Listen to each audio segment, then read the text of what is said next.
Hi, my name's Lisa Evans and I'm from a company called One Idea Is Never Enough.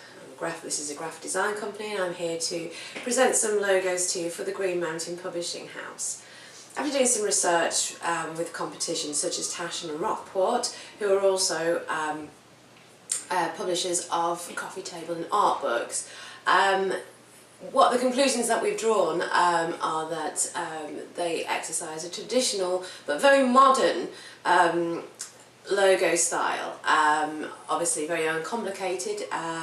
They all need to work on a large and small scale because they're applied to various sizes of books, and obviously they also need to work in mono as well as full colour. So what we decided to do here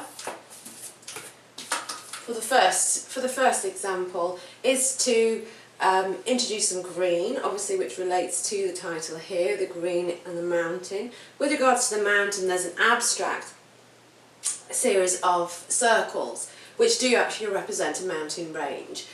So obviously by reading this you instantly have that feel of a mountain range. They work very well together. Obviously this is a lot heavier set type than this, so that the green actually stands out. Even though there's no space between the green and the mountain, you can see that they are two separate words due to this application of style. It's very sleek, it's very smooth, and it's very, very clear. It can be used mono or it can be used in its initial form here in full colour. Okay, for the next example, I've decided to use a box to give it more presence. It's more of a conclusive mark. It will reproduce very well because it's actually contained in its own box. Also, there's a slight abstract look to this because obviously the G and the M have been cut off. This here is to represent the mountain range, and this can also be used with or without the logo type.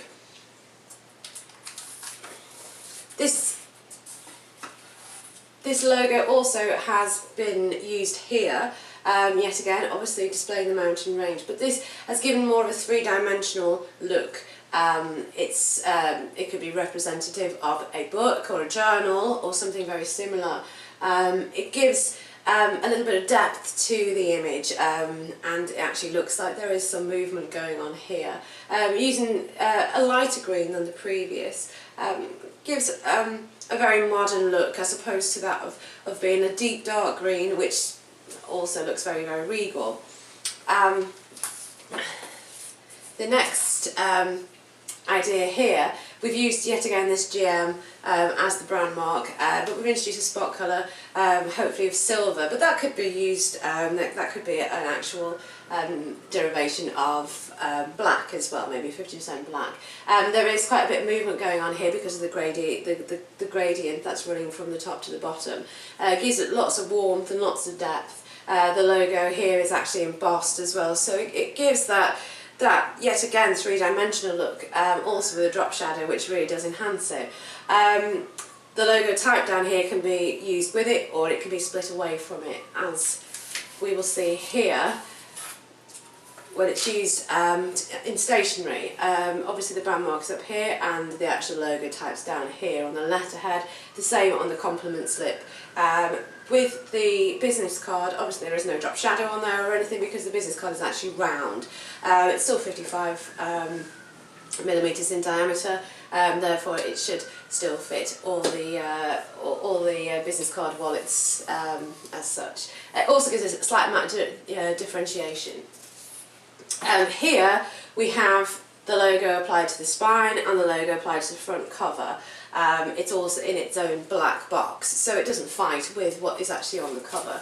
And as you can see here, it does not distract from the image, but it's still very, very strong. Very good brand mark, I think.